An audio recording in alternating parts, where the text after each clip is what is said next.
खुनवा से भर के हमारा ले जाई हो सिंहरावा, ससुर में काम आई करके सिंगार।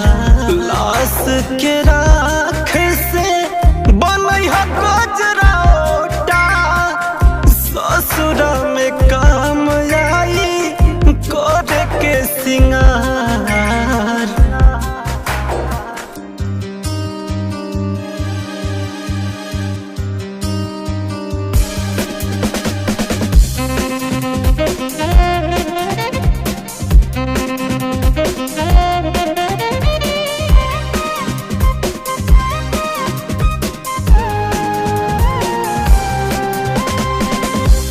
कैलू बिरान जान हमारा जिंदगी के, काढ़ के कर जवाले जाता रुचिर के।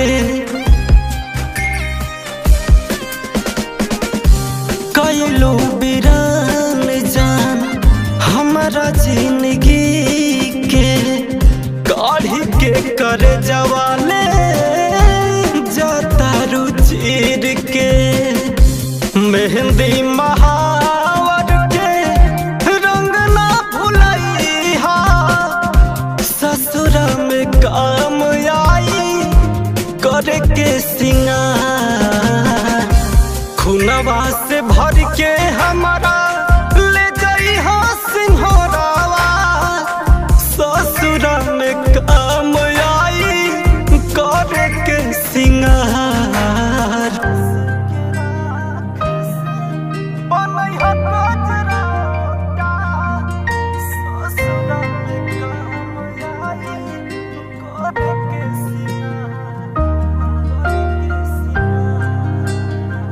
तू ही न रहबू तो करब कजी के, मर जइहे चंचल जहरिया के पी के।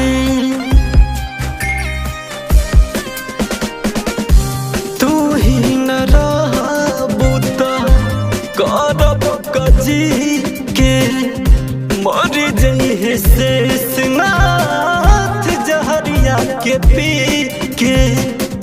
सिंको के लोरावा के आस तू पुरैहा, ससुर में काम आई करके सिंगार।